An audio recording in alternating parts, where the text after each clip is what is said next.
अस्सलामु अलैकुम वरहमतुल्लाहि वबरकातुहु। इन्नल हम्दुलिल्लाहि नहमदुहु व नस्तईनुहु व नस्तगफिरुहु व नऊदु बिल्लाहि मिन शुरूरि अनफुसिना व मिन सय्यिआति आमालिना। मय यहदिहिल्लाहु फला मुदिल्ल लहु व मय युद्लिल फला हादिय लहु। अशहदु अल्ला इलाहा इल्लल्लाह व अशहदु अन्ना मुहम्मदन अब्दुहु व रसूलुहु। अम्मा बाद फ़इन्न खैरल हदीसी किताबल्लाह व खैरल हदी हदी मुहम्मदिन सल्लल्लाहु अलैहि वसल्लम व शर्रुल उमूरि मुहदसातुहा व कुल्लु मुहदसतिन बिदअह व कुल्लु बिदअतिन दलालह व कुल्लु दलालतिन फिन्नार। फ़अऊज़ु बिल्लाहि मिनश शैतानिर रजीम। बिस्मिल्लाहिर रहमानिर रहीम। या अय्युहन्नासु तक़ू रब्बकुमुल्लज़ी खलक़कुम मिन नफ्सिन वाहिदा व खलक़ मिन्हा ज़ौजहा व बस्स मिन्हुमा रिजालन कसीरन व निसाअ वत्तक़ुल्लाहल्लज़ी तसाअलून बिही वल अरहाम इन्नल्लाह काना अलैकुम रक़ीबा। रब्बि इश्रह लि सदरी व यस्सिर लि अमरी वहलुल उक़दतम मिन लिसानी यफ़क़हू क़ौली। सुब्हानक ला इल्म लना इल्ला मा अल्लमतना इन्नका अंतल अलीमुल हकीम। अल्लाहुम्मा सल्लि अला मुहम्मदिन व अला आलि मुहम्मदिन कमा सल्लैता अला इब्राहीम व अला आलि इब्राहीम इन्नका हमीदुम मजीद। अल्लाहुम्मा बारिक अला मुहम्मदिन व अला आलि मुहम्मदिन कमा बारकता अला इब्राहीम व अला आलि इब्राहीम इन्नका हमीदुम मजीद। समस्त प्रशंसलु, సమస్త పొగడ్తలు, సకల ఆరాధనలు సర్వలోకాలకు పాలకుడు, పోషకుడు, నిత్యుడు, అనంతుడు, మహోన్నతుడు అయినటువంటి ఆ సకల లోకాల సృష్టికర్త అల్లాహ్ సుబ్హానహు వ తఆలాకు మాత్రమే శోభిస్తాయి. అనన్యంగా ప్రేమించేవాడు, అపారంగా కరుణించేవాడు అల్లాహ్ సుబ్హానహు వ తఆలా. అలాగే విశ్వ ప్రవక్తల యొక్క నాయకుడు, మానవ మహోపకారి, హృదయాల విజేత, కారుణ్య ప్రవక్త అయినటువంటి మహాప్రవక్త ముహమ్మద్ సల్లల్లాహు అలైహి వసల్లం వారిపైన, ఆయన కుటుంబీకులపైన, ఆయన అనుచరులపైన, అందరిపైన కూడాను అల్లాహ్ యొక్క శాంతి మరియు శుభాలు వర్షించుగాక. ఆమీన్. నా ధార్మిక సహోదరులారా, మనం ఇస్లామియా క్యాలెండర్ ప్రకారంగా చూసుకుంటే ఇప్పుడు మొహరం నెలలో ఉన్నాము. అయితే ఈ మొహరం నెల ఇస్లాంలో మొదటి నెల. ఎలాగైతే హజ్ నెల చివరి నెల ఉందో ఈ మొహరం నెల మొదటి నెల. అయితే ఏదైతే మొహరం నెలలో మనం గడుస్తున్నామో ఈ నెలల గురించి అల్లాహ్ సుబ్హానహు వ తఆలా ఖురాన్ గ్రంథంలో ప్రస్తావించాడు. అదేమిటంటే బిస్మిల్లాహిర్ రహ్మానిర్ రహీం. ఇన్న ఇద్దత షుహూరి ఇందల్లాహి ఇస్నా అషర షహరన్ ఫీ కితాబల్లాహి యౌమ ఖలకస్ సమావాతి వల్ అర్ద మిన్హా అర్బఅతున్ హురుమ్. అంటే నెలల సంఖ్య అల్లాహ్ దగ్గర, అల్లాహ్ గ్రంథంలో 12 మాత్రమే. ఆయన ఆకాశాలను భూమిని సృష్టించిన రోజు నుంచి ఈ లెక్క ఇలాగే సాగుతున్నది. వాటిలో 4 మాసాలు నిషిద్ధమైనవి, గౌరవప్రదమైనవి అని చెప్పేసి అల్లాహ్ సుబ్హానహు వ తఆలా సూరత్ తౌబాలో 36వ వాక్యంలో ఈ మాట అనడం జరిగింది. అంటే 12 నెలలు ఉన్నాయని చెప్పేసి మనం ఈ వాక్యం ద్వారా గ్రహించాము, ఇస్లామిక్ క్యాలెండర్ ప్రకారంగా కూడాను. ఇది ఎందుకంటే ఇది అల్లాహ్ యొక్క ధర్మంలో, అల్లాహ్ యొక్క గ్రంథం ప్రకటించిన మాట 12 నెలలు. అయితే రెండవ సూర బకరా వాక్యం సంఖ్య 217లో అనబడుతుంది, యస్అలూనక అనిష్ షహరిల్ హరామి కితాలిన్ ఫీహ్ కుల్ కితాలున్ ఫీ కబీర్ అనబడుతుంది. యస్అలూనక అనిష్ షహరిల్ హరామి కితాలిన్ ఫీహ్ కుల్ కితాలున్ ఫీ కబీర్. ఇక్కడ నిషిద్ధ మాసాలు యుద్ధం చేయడం గురించి ప్రజలు నిన్ను అడుగుతున్నారు. నువ్వు వారికి చెప్పు, ఈ మాసాలలో యుద్ధం చేయడం మహా అపరాధము. అంటే ఇవి ఏవైతే నెలలు ఉన్నాయో ఈ నెలలో కూడా యుద్ధాలు గురించి ప్రస్తావన ఏదైతే వచ్చిందో దానికి సంబంధించి ఏమంటున్నాడు అల్లాహ్ సుబ్హానహు వ తఆలా ఏమంటున్నాడు? నిషిద్ధ మాసాలలో యుద్ధం చేయడం గురించి ప్రజలు నిన్ను అడుగుతున్నారు, నువ్వు వారికి చెప్పు, ఈ మాసాలు యుద్ధం చేయడం మహా అపరాధము.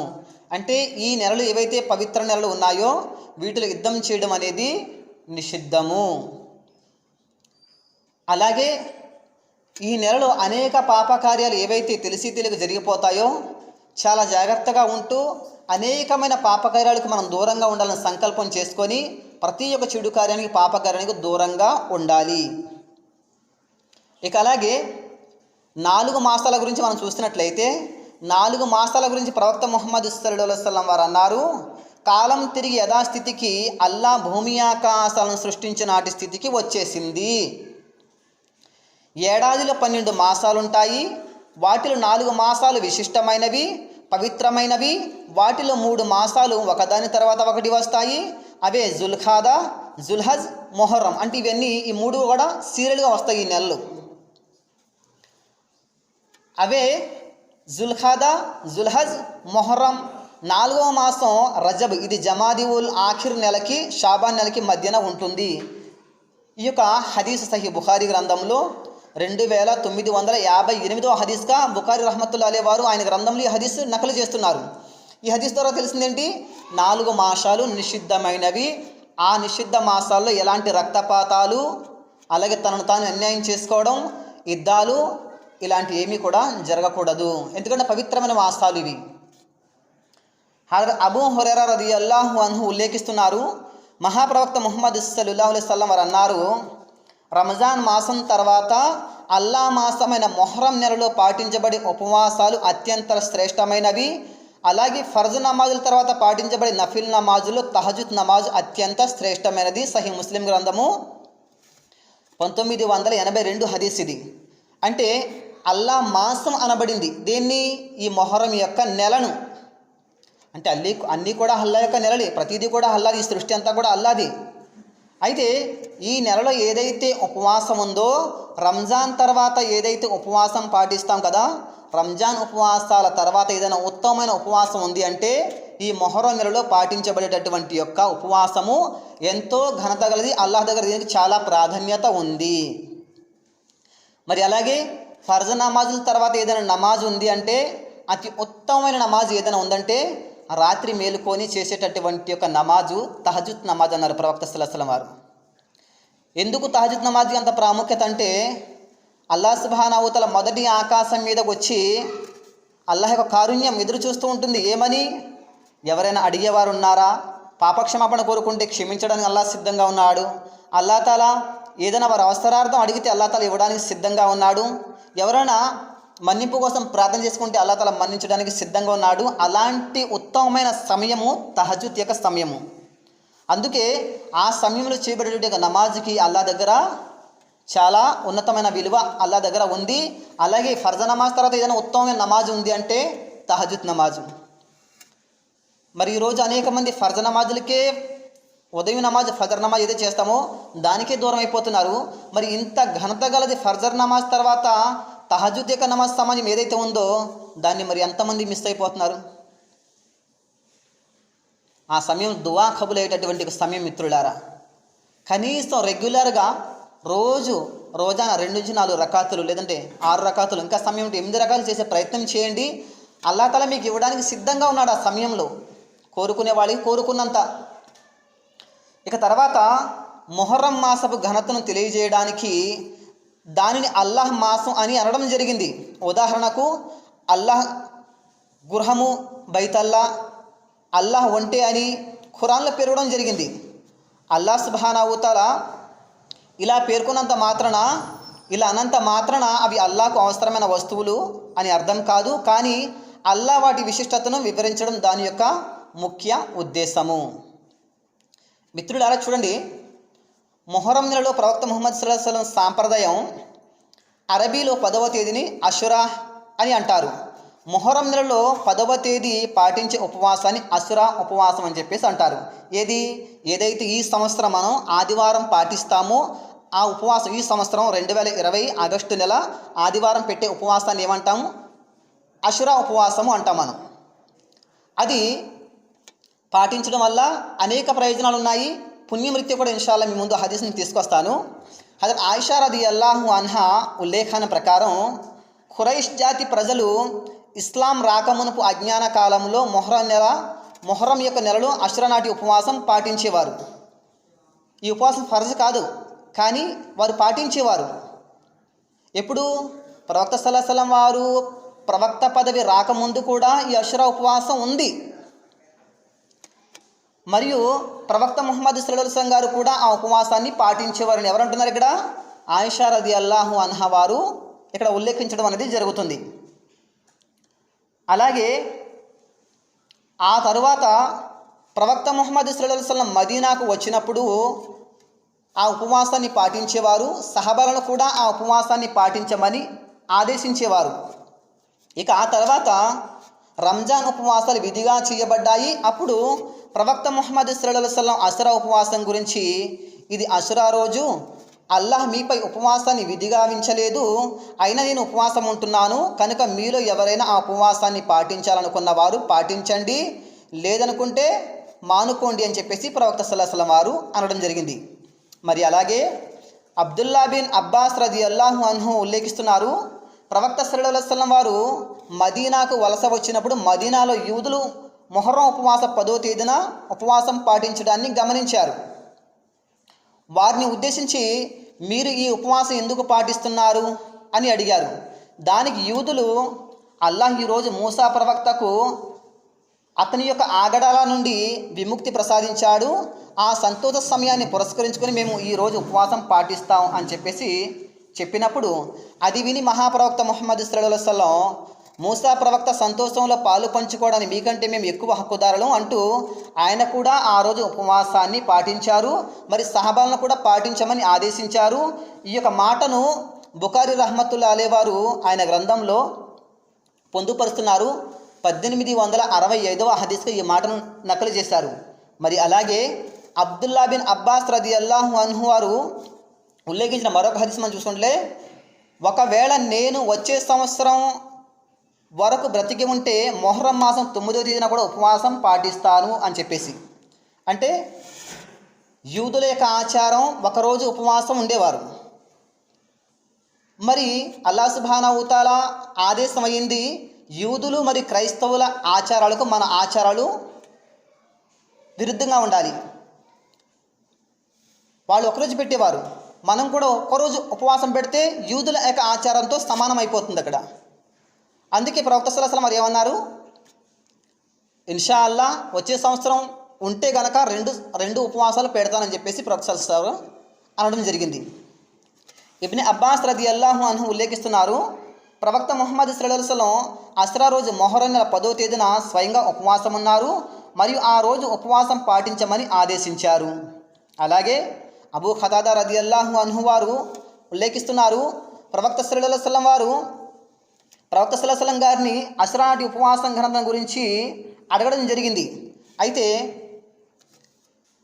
ఈ ఉపవాసానికి సంబంధించి ఏదైతే ప్రశ్న వేశారో అందుకైన ప్రవక్త సల్లల్లాహు అలైహి వసల్లం వారు సమాధానం ఇస్తూ, అది గత సంవత్సరపు పాపాలన్నింటినీ తుడిచిపెట్టేస్తుంది అని చెప్పారు. మిత్రులారా, మూసా ఈ అషురా నాటి ఉపవాసం ఎలాగా ప్రారంభమైంది, అసలు ఈరోజు వాళ్ళు మదీనాలో ఎందుకు వారు ఉపవాసం ఉన్నారు అంటే, మూసా అలైహిస్సలాం వారు పుట్టక ముందు ఫిరోన్కి బానిసలుగా అయిపోయి ఇశ్రాయేల్ జాతి ప్రజలు ఫిరోన్ యొక్క కాళ్ళ కింద నలిగిపోతున్నారు. నానా చిత్రహింసలు, ఆ ఇశ్రాయేల్ జాతి పైన రాజ్యమేలుతున్నాడు ఫిరోన్. అలాంటి సమయంలో అల్లాహ్ సుబ్హానహు వ తఆలా మూసా అలైహిస్సలాం వారిని పుట్టించడం జరిగింది. దీనికి సంబంధించి అనేక విషయాలు మీరు అనేక ప్రసంగాలు విని ఉంటారు. దీని యొక్క బ్యాక్గ్రౌండ్ చాలా పెద్దగా ఉంది. అయితే ఫిరోన్ ఇంట్లోనే మూసా అలైహిస్సలాం వారు పెరగడం జరిగింది. అల్లాహ్ సుబ్హానహు వ తఆలా మూసా అలైహిస్సలాం వారికి దైవ దౌత్య పదవిని ఇవ్వడం జరిగింది, సందేశాన్ని ఇవ్వడం జరిగింది, అల్లాహ్ యొక్క సూచనల్ని చూపించడం జరిగింది. అనేక విధాలుగా అల్లాహ్ యొక్క సూచనను చూపించినా కూడా తనను తాను నేను దైవాన్ని అని ప్రకటించుకున్నాడు ఫిరోన్. అంతేకాకుండా ఈ సందేశాన్ని అందించినటువంటి మూసా హారూన్లను మరియు వారిని అనుసరించినటువంటి విశ్వాసుల్ని చంపడానికి ఫిరోన్ పూనుకున్నాడు. ఎప్పుడైతే ఈ ప్లాన్ వేశాడో, చంపేద్దామని చెప్పి ప్లాన్ వేశాడో, ఎప్పుడైతే సముద్ర మార్గం దగ్గరికి మూసా అలైహిస్సలాం వారు వారి యొక్క అనుచరులు ఎప్పుడైతే వచ్చేసారో, అల్లాహ్ సుబ్హానహు వ తఆలా ఏం చేశాడు, విశ్వాసుల్ని సముద్ర మార్గంలో దాటించేశాడు. ఫిరోన్ యొక్క జాతి ఏదైతే ఉందో సముద్ర మార్గంలోకి వెళ్ళిన తర్వాత సముద్రం మధ్యలోకి వెళ్ళిన తర్వాత అల్లాహ్ సుబ్హానహు తఆలా సముద్రాన్ని వెనక నుంచి కలుపుకుంటూ వచ్చి సముద్రంలో వారిని ముంచివేశాడు. ఫిరౌన్ యొక్క పతనం అక్కడితో అయ్యింది. అయితే చనిపోతూ ఈ మాట కూడా అన్నాడు, ఇశ్రాయేలీయులు విశ్వసిస్తున్న దేవుణ్ణి అల్లాహ్ నేను విశ్వసిస్తున్నాను అని చెప్పేసి ఫిరౌను సాక్ష్యం పలికాడు. కానీ అల్లాహ్ సుబ్హానహు తఆలా దాన్ని యాక్సెప్ట్ చేయలేదు. ఎందుకంటే అనేక సూచనలు బ్రతికొండంగా అల్లాహ్ సుబ్హానహు తఆలా పంపించాడు. కానీ మరణ సమయంలో పలికేటటువంటి మాట ఇదనమాట. సరే, ఎప్పుడైతే ఫిరౌన్ యొక్క పతనం అయ్యిందో అల్లాహ్ సుబ్హానహు తఆలా ఫిరౌన్కి తగిన శాస్తి చేశాడో అప్పుడు మూసా అలైహిస్సలాం వారికి జరిగినటువంటి ఈ సంఘటనను గుర్తు చేసుకొని అనేక మంది ఉపవాసం ఉన్నారు. ఆనాడు ప్రవక్త సల్లల్లాహు అలైహి వసల్లం వారు మక్కాలో ఉన్నప్పుడు కూడా ఖురైష్లు కూడా ఈ ఉపవాసం పాటించారు. మదీనా వెళ్ళినప్పుడు కూడా అక్కడ ఉండేటటువంటి వారిని చూసి మీరు ఎందుకు ఈ ఉపవాసం ఉంటున్నారంటే ఫిరౌన్ యొక్క కబంధ హస్తాల నుండి మూసా అలైహిస్సలాం వారికి అల్లాహ్ సుబ్హానహు తఆలా విముక్తిని కలిగించాడు కాబట్టి ఆ సంతోష సమయంలో మేము ఈ ఉపవాసాన్ని ఉంటున్నామని చెప్పేసి వారు అన్నారు. అప్పుడు అన్న మాట అన్నమాట ఈ మాట. ఏ మాట?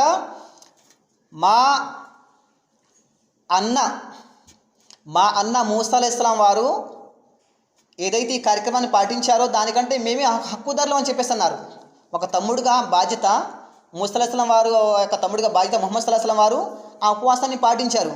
బ్రతికి ఉంటే ఇన్షాల్లా వచ్చే సంవత్సరం రెండు రోజులు ఉపవాసం ఉంటానని చెప్పేసి కూడా అప్పుడు పలికినటువంటి మాట. అయితే అందుకని సమాధానం ఇస్తే ఏమన్నారు? అది గత సంవత్సరం పాపాలన్నింటినీ తుడిచిపెట్టేస్తుంది అని చెప్పారు. అందుకు మనం ఏం చేయాలి? ఇప్పుడు శనివారం ఉపవాసం ఉండటము, ఆదివారం ఉపవాసం ఉండటం లేదు. ఈ ఆగస్టు నెల 2020 30వ తారీఖు ఆదివారం ఉపవాసం ఉండాలి, లేదంటే 31వ తారీఖు ఉపవాసం ఉండాలి, లేదంటే 29వ తారీఖు ఉపవాసం ఉండాలి, 30వ తారీఖు ఉపవాసం ఉండాలి. లేదు 3 రోజులు 29, 30, 31 ఉంటానన్నా కూడా అల్హమ్దుల్లా అది పుణ్యంలో ఇంకా ముందుకు దూసుకెళ్ళినట్లు అవుతుంది. 3 రోజులు కూడా పాటించుకోవచ్చు. ఇక దీని తర్వాత హజరత్ హసన్ మరియు హుస్సేన్ రజియల్లాహు అన్హు వారి యొక్క విశిష్టత గురించి మనం చూసినట్లయితే, ఎందుకంటే వారి పేరు మీదే ఇప్పుడు అనేక ఇస్లాం ధర్మానికి సంబంధం లేనటువంటి అనేక కార్యాలు ఇప్పుడు చేస్తున్నారు. హుస్సేన్ రజియల్లాహు అన్హు పేర్లు చెప్పి అనేక అధర్మ కార్యాలు ఇస్లాంలో చేస్తున్నారు ఇప్పుడు ఇస్లాం పేరు చెప్పి. అయితే హుస్సేన్ గురించి ప్రవక్త సల్లల్లాహు అలైహి వసల్లం వారు ఏమన్నారు అనే విషయాన్ని కొన్ని విషయాలు తెలుసుకొని ఇన్షాల్లా మాట ముగించుకుందాము. ప్రవక్త ముహమ్మద్ సల్లల్లాహు అలైహి వసల్లం వారు అన్నారు, ఎవరైతే నన్ను ప్రేమిస్తారో వారు వీరిద్దరిని హసన్ మరియు హుస్సేన్ని తప్పక ప్రేమించాలి అని చెప్పేస్తున్నారు. ఎవరైతే అల్లాహ్ యొక్క ప్రవక్త ముహమ్మద్ సల్లల్లాహు అలైహి వసల్లం వారిని ప్రేమిస్తారో వారు హస్సేన్ని ప్రేమించాలి, హుస్సేన్ని ప్రేమించాలి రజియల్లాహు అన్హు. అప్పుడే మనలో విశ్వాసం ఉంది. ప్రవక్త యొక్క మాటను ఆయన యొక్క మాటకు మనం వితాత చూపిన వాళ్ళం అవుతాము. మనం అందరూ కూడా హస్సేన్ మరియు హుస్సేన్ రజియల్లాహు అన్హును ప్రేమించేవారమే కదా, అల్హమ్దులిల్లా. ఇక తర్వాత హజరత్ ఉసామా బిన్ జైద్ రజియల్లాహు అన్హు ఉల్లేఖనం వచ్చినటువంటి హదీసు ప్రవక్త సల్లల్లాహు అలైహి వసల్లం వారు అన్నారు, ఇలా తెలియజేశారు, వీరిద్దరూ నా పుత్రులు. ఎవరు? హస్సేన్ మరియు హుస్సేన్ నా పుత్రులు, నా కూతురు పుత్రులు. ఓ అల్లాహ్, నేను వీరిని ప్రేమిస్తున్నాను. ఓ అల్లాహ్, నీవు కూడా వీరిని ప్రేమించు. వీరిని ప్రేమించే వారిని నీవు ప్రేమించు. అల్లాహు అక్బర్. ఈ యొక్క మాట తిర్మిజీ రహ్మతుల్లాహి అనే ఆ గ్రంథంలో నకలు చేస్తున్నారు. మిత్రులారా, హస్సేన్ హుస్సేన్ని ప్రవక్త సల్లల్లాహు అలైహి వసల్లం ప్రేమించారు. అల్లాహ్, నువ్వు కూడా వీళ్ళని ప్రేమించు. ఇంకా హస్సేన్ని హుస్సేన్ని ఎవరైతే ప్రేమిస్తారో వారిని కూడా నువ్వు ప్రేమించని దువా చేస్తారు ప్రవక్త సల్లల్లాహు అలైహి వసల్లం. అందుకే ఇప్పుడు తగిని హస్సేన్ హుస్సేన్ పేర్లు పెట్టడాలు ఇప్పుడు తగిని. కానీ కొంతకాలం ముందు మనం చూసినట్లయితే ప్రతి ఇంట్లో మినిమం ఒక హుస్సేన్, ప్రతి ఇంట్లో మినిమం ఒక హస్సేన్ యొక్క పేర్లు మనకు కనబడుతూ ఉండేవి. అంటే వాళ్ళని ప్రేమించడమే మన యొక్క బాధ్యత. హజరత్ హస్సేన్ మరియు హుస్సేన్ రజియల్లాహు అన్హుమా స్వర్గంలో యువకులకు నాయకులుగా ఉంటారు అని చెప్పేసి ప్రవక్త సల్లల్లాహు అలైహి వసల్లం వారు అన్నారు. హజరత్ హుస్సేన్ స్వర్గంలో నాయకులకు యువకులుగా ఉంటారు. అంటే ఒక స్త్రీ ప్రవక్త సల్లల్లాహు అలైహి వసల్లం వారి దగ్గర వచ్చి, ప్రవక్త ముహమ్మద్ సల్లల్లాహు అలైహి వసల్లం నేను స్వర్గంలోకి ప్రవేశిస్తానా అని అడిగింది. ముసలామి లేదు ప్రవేశించరు అని చెప్పేసి అన్నారు. ఆమె గాబరాపడిపోయింది. ఎందుకు? ఎవరైతే వృద్ధులుగా ఉన్నారో వారు ఇస్లాం ధర్మంపై ఉండంగా మరణిస్తే వారు వృద్ధులుగా స్వర్గంలోకి ప్రవేశించరు. ఎలా ప్రవేశిస్తారు? యుక్త వయస్సులో అల్లాహ్ సుబ్హానహు తఆలా వారికి రూపం ఇచ్చి తయారు చేసి అల్లాహ్ తఆలా వారి యువకులుగా చేసి స్వర్గంలో ప్రవేశింపజేస్తాడు. అయితే ఈ విషయం ఆమెకు తెలియదు, తర్వాత చెప్పడం జరిగింది అనుకోండి. అలాగే హజరత్ హుస్సేన్ రజియల్లాహు అన్హుమా స్వర్గంలో యువకులకు నాయకులుగా ఉంటారంటే ఈ మాట ఎలా అర్థం చేసుకోవాలంటే, ఎవరైతే ఈ ప్రపంచంలో యుక్త వయసు కలిగి మరణించి ఉంటారో, మంచి వయసులో మరణించారు, ఇస్లాం ధర్మంపై ఉండగానే మరణించారు. అది షహీద్ మరణమైనా కావచ్చు, లేదా సాధారణ మరణమైనా కావచ్చు. ఇస్లాంలో ఉంటూ ఆ వ్యక్తి మరణించాడు, యువకుడుగానే మరణించాడు అన్నట్లయితే కనుక హుస్సేన్ రజియల్లాహు అన్హు వారు ఎవరైతే నాయకత్వం వహిస్తారో స్వర్గంలో, ఈ సాధారణంగా చనిపోయినటువంటి వారు యుక్త వయసులో చనిపోయిన వారు ఎవరైతే ఉంటారో వారికి నాయకులుగా హజరత్ హస్సేన్ మరియు హుస్సేన్ రజియల్లాహు అన్హుమా వారు ఉంటారు. అలాగే స్వర్గంలో ఫాతిమా రజియల్లాహు అన్హా కూడా సర్దార్గా ఉంటారు. ఆమె కూడా నాయకత్వం వహిస్తారు స్త్రీల విషయంలో. మరి అలాగే అబూబకర్ ఉమర్ రజియల్లాహు అన్హు వారు కూడా ఎవరైతే ఇస్లాం ధర్మంలో ఉండి వృద్ధాప్యాన్ని పొంది ముసలివారిగానే చనిపోతారో అలాంటి వృద్ధులకు హజరత్ ఉమర్, హజరత్ అబూబకర్ సిద్దిక్ రజియల్లాహు వారు నాయకులుగా ఉంటారు. అయితే ఈ మాటను వారికి చెప్పొద్దు.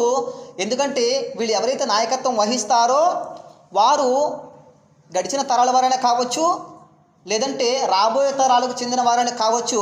అయితే ఈ మాట నువ్వు వాళ్ళిద్దరికి చెప్పకు అని చెప్పేసి అలీ రజియల్లాహు అన్హు వారితో ప్రవక్త ముహమ్మద్ సల్లల్లాహు అలైహి వసల్లం వారు అంటున్నారు. ఈ మాట స్వర్గ సందర్శనం పుస్తకం 130 పేజీలు నకలు చేయబడింది. ఈ మాట, ఈ హదీస్. అంటే వృద్ధులకు హజరత్ ఉమర్, అబూబకర్, అలాగే స్త్రీలకు ఫాతిమా రజియల్లాహు అన్హా, అలాగే యువకులుగా ఉన్న వారికి హుస్సేన్ రజియల్లాహు అన్హులు నాయకులుగా ఉంటారు. మిత్రులారా చూడండి, దీని తర్వాత కర్బలా సంఘటన. ఎందుకంటే హుస్సేన్ రజియల్లాహు అన్హు వారు అల్లాహ్ యొక్క మార్గంలోని ప్రాణాలను విడిచిపెట్టడం జరిగింది. హజరత్ అలీ రజియల్లాహు అన్హు 40 హిజ్రీ శకం రంజాన్ నెలలో 21వ తేదీన షహీద్ చేయబడ్డారు. ఆ తర్వాత ముఆవియా రజియల్లాహు అన్హు గారు హజరత్ హసన్ రజియల్లాహు అన్హు అంగీకారంతో ఏకగ్రీవంగా ఎన్నుకోబడ్డారు. ఎవరు? ముఆవియా రజియల్లాహు అన్హు వారు. ఎప్పుడు? అలీ రజియల్లాహు అన్హు వారి యొక్క మరణాంతరము. ఆ తర్వాత హజరత్ ముఆవియా రజియల్లాహు అన్హు గారు 60 హిజ్రీ శకంలో మరణించారు. ఇక దీని తర్వాత ఆయన మరణించే ముందు తమ కుమారుడైన యజీదును ఖలీఫాగా నియమించారు. యజీదు గుణహీనుడైన ఒక రాజు అని చరిత్ర చెబుతుంది. మిత్రులారా, యజీదు ఒక గుణహీనుడైన వ్యక్తి అని చెప్పేసి చరిత్రలో ఇలా చెప్పడం జరిగింది. అయితే అందుచేత గుణహీనుడైన రాజు అని చరిత్ర చెబుతుంది. అందుచేత కూఫా ప్రజలు యజీదుకు బదులుగా హజరత్ హుస్సేన్ రజియల్లాహు అన్హు గారిని ఖలీఫాగా నియమించడానికి ప్రయత్నాలు చేశారు. ఎక్కడండి? కూఫా. మదీనాకు ముందుంది కూఫా. మదీనాలో అంటే కూఫా వెళ్ళి అక్కడి నుంచి వెళ్ళాలి. అయితే కూఫాలో ఉన్న కొంతమంది ప్రజలు హజరత్ హుస్సేన్ రజియల్లాహు అన్హును ఖలీఫాగా ఎన్నుకుంటామని అనేక విధాలుగా ఆహ్వానించారు. అందువలన హజరత్ హుస్సేన్ రజియల్లాహు అన్హు మరియు ఆయన కుటుంబీకులు మరియు ఆయన అనుచరులతో కలిసి కూఫాకు చేరుకున్నారు. ఎందుకంటే వారు ఆహ్వానం మీదకి వెళ్ళారు. అయితే ఆయన కూఫాకు చేరుకున్న తర్వాత హజరత్ హుస్సేన్ రజియల్లాహు అన్హు గారికి కూఫా ప్రజలు ద్రోహం చేశారు. ఆహ్వానించి ఆయనకు ఎలాంటి సహాయం చేయలేదు. మరియు యజీద్ తన ఖిలాఫత్ పదవిని వదులుకోవడానికి ఇష్టం లేని కారణంగా హజరత్ హుస్సేన్ మరియు వారితో వచ్చిన వారిని బందీలుగా తమ వద్దకు తీసుకురావాల్సిందిగా తన సైన్యాన్ని ఆజ్ఞాపించాడు. ఎవరు? యజీదు. ఆ తర్వాత సైన్యం హజరత్ హుస్సేన్ రజియల్లాహు అన్హు మరియు వారి కుటుంబీకులను సులభంగా బందీలుగా చేసుకున్నారు. యజీద్ ఆజ్ఞ మేరకు హజరత్ హుస్సేన్ రజియల్లాహు అన్హు గారిని యజీద్కు అప్పగించకుండా ఆ సైన్యం వారందరినీ ఘోరంగా చంపేసింది. యజీద్ చంపడం అన్న మాట ఇక్కడ ఆర్డర్ కనిపించట్లేదు ఇక్కడ. కానీ బందీలుగా తీసుకురామంటే వీళ్ళు ఏం చేశారు? చంపేశారు. ఇక దీని తర్వాత 61వ హిజ్రీ శకం మొహర్రం నెల 10వ తేదీన అషురా ప్రవక్త ముహమ్మద్ సల్లల్లాహు అలైహి వసల్లం మనవడు హజరత్ హుస్సేన్ రజియల్లాహు అన్హు మరియు వారి అక్క చెల్లెలను, అన్నదమ్ములను, అన్న హసన్ గారి భార్య బిడ్డలను, జాఫర్ మరియు ఆఖిల్ భార్య బిడ్డలను మరియు అనేక మంది కూఫా ప్రజలను అక్కడ చంపడం అనేది జరిగింది. మిత్రులారా, హజరత్ హుస్సేన్ రజియల్లాహు అన్హు గారు ఫురాత్ అనే సముద్రము ఒడ్డున కర్బలా మైదానంలో చంపబడ్డారు. హజరత్ హుస్సేన్ రజియల్లాహు అన్హు వారు చంపబడిన ప్రదేశం అది కర్బలా మైదానం. అది అయితే వారి భౌతిక గాయాన్ని కర్బలా మైదానంలోనే ఖననం చేశారు. ఆయన ముండాన్ని అబ్దుల్లా బిన్ జియాద్ వద్దకు తీసుకువచ్చారు. అలా జరగకూడని ఒక దుర్భరమైన సంఘటన కర్బలాలో జరిగింది. మరియు హజరత్ హుస్సేన్ రజియల్లాహు అన్హు షహాదత్ అనే పుణ్యమరణాన్ని పొందారు. ఎవరు? హజరత్ హుస్సేన్ రజియల్లాహు అన్హు వారికి దక్కిందేంటి? షహాదత్ మరణం, షహీద్ అయిపోతారనే మాట అనే యొక్క పుణ్యప్రదమైన యొక్క మరణం ఆయనకు దొరికింది. అయితే ఇలా మరణం జరుగుతుందని చెప్పేసి ప్రవక్త సల్లల్లాహు అలైహి వసల్లం వారు ఉన్నప్పుడే ఈ యొక్క వార్తను తెలియపరిచేశారు. అక్కడ ఈ యొక్క షహీద్ జరుగుతున్నటువంటి మాట ఏదైతే ఉందో ప్రవక్త సల్లల్లాహు అలైహి వసల్లం వారు జీవించి ఉండగానే ఈ మాట వెల్లడైపోయింది, ఆయన షహీద్ అవుతారు అనేటువంటి ఒక మాట. అయితే హజరత్ హుస్సేన్ రజియల్లాహు అన్హు గారిని చంపిన వారు లేక వారిని చంపుటకై ప్రోత్సహించబడిన వారు సంతోషించారు. ఇక దాని తర్వాత కానీ అలాంటి వారిని అల్లాహ్ సుబ్హానహు తఆలా హీనమైన స్థితికి నెట్టివేశాడు. వారు కూడా భయంకరమైన మరణాన్ని పొందారు. మిత్రులారా, కర్బలా సంఘటన అనంతరం హజరత్ హుస్సేన్ రజియల్లాహు అన్హు మరణాంతరం ముస్లిం సమాజం విభేదాలకు గురి కాబడి అనేక వర్గాలుగా చీలిపోయి స్పష్టమైన మార్గభ్రష్టత్వంలో పడిపోయి ఇస్లామియా రుజు మార్గాన్ని తప్పిపోయారు.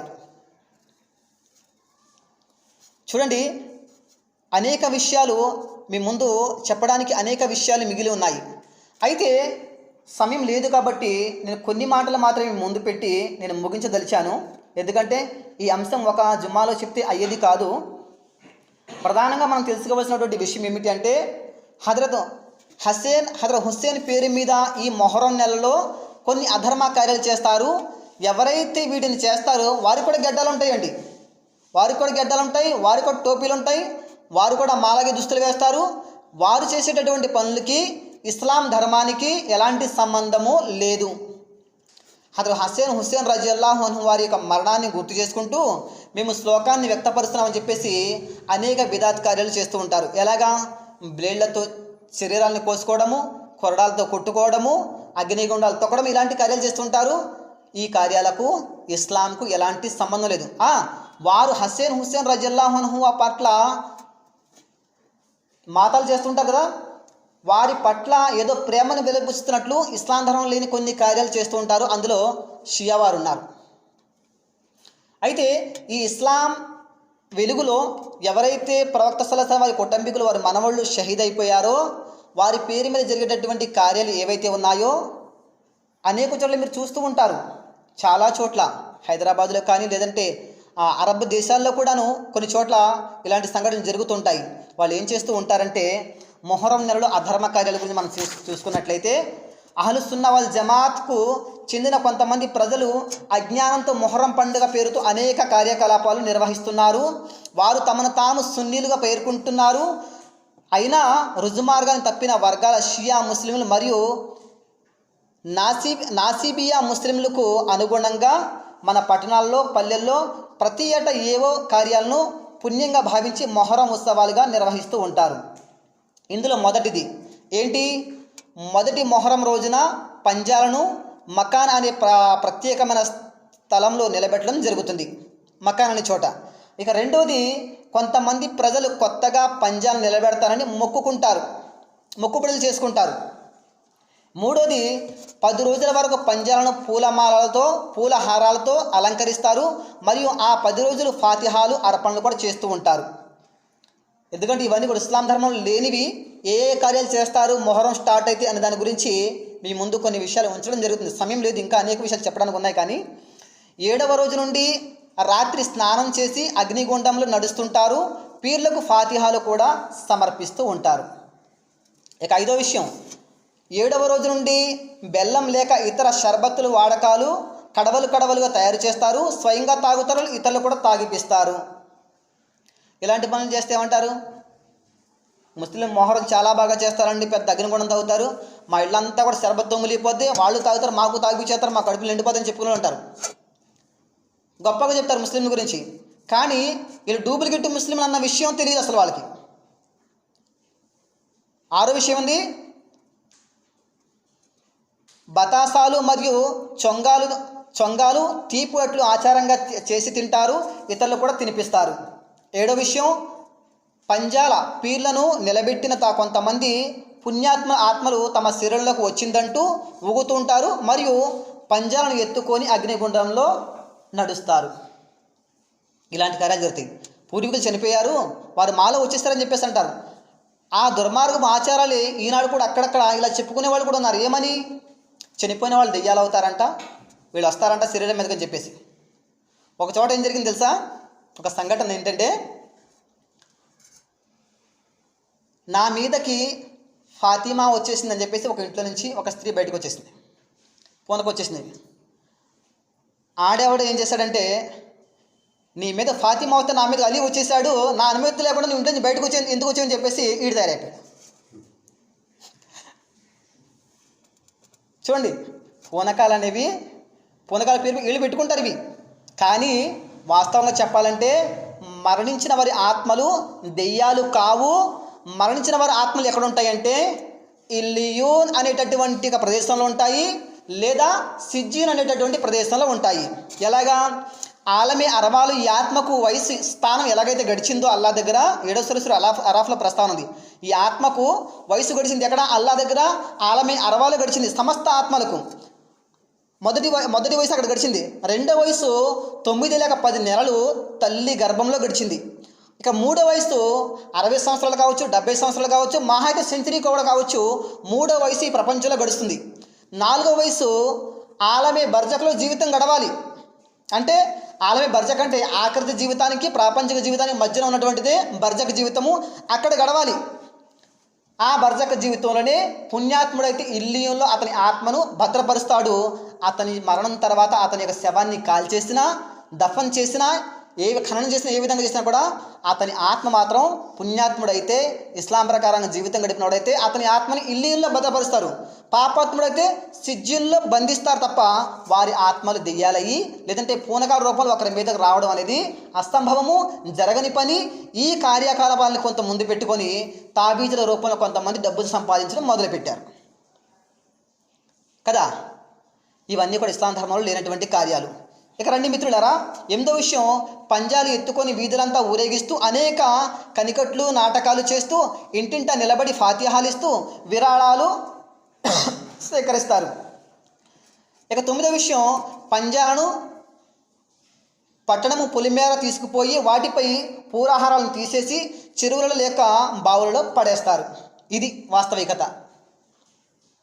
ఇక తర్వాత 10వ విషయం, చివరిగా అల్విదా యషుహాదావు హుసేన్ అంటూ మర్సియా గీతాలు పాడుకుంటూ తిరిగి అదే మకాన్కు వస్తారు. ఆ తర్వాత పంజాలను ఆ మకాన్లోనే భద్రపరుచుకుంటారు. ఇక 11వ విషయం, కొంతమంది సున్నీ ముస్లింలు కూడా మొహర్రం నెలను అపశకునంగా భావిస్తారు. ఆ నెలంతా పెళ్ళిళ్ళు చేయరు, కొత్త పనులను ప్రారంభించరు. మొహర్రం నెల చాలా మంచి నెల అండి. పెళ్ళిళ్ళు చేయకూడదు అనేటువంటి ఆజ్ఞ ఏమీ లేదు, చేసుకోవచ్చు. అనేక పుణ్యకార్యాలు ఈ నెలలో చేసుకోవచ్చు మనం. ఇక తర్వాత మిత్రులారా, ఇక చెప్పడానికి నేను సిద్ధపట్టలేదు, ఎందుకంటే అనేక విషయాలు మిగిలి ఉన్నాయి. సమయం అయిపోయింది కాబట్టి జుమ్మా కూడా ముక్తసరిగా ఉండాలి. కాబట్టి అల్లాహ్ తాలాతో చివరిగా నేను దువా చేస్తూ నా యొక్క మాటను ముగిస్తున్నాను. అల్లాహ్ సుబ్హానహు తఆలా ఇస్లాం ధర్మం. అస్సలాము అలైకుం వరహ్మతుల్లాహి వబరకాతుహు. ఈ ప్రసంగంలో నేను కూబా గురించి వివరించాను. ఈ కూబా అనేది ఇరాన్లో ఉంది. అయితే కూఫా, మదీనాలో ఉన్న కూఫా గురించి నేను ప్రస్తావించాను. ఈ చిన్న పొరపాటు నా వల్ల జరిగింది, అల్లాహ్ నన్ను క్షమించుగాక. 20 నిమిషాలు దాటిన తర్వాత ఈ ప్రస్థానం ఉంది, గమనించగలరు.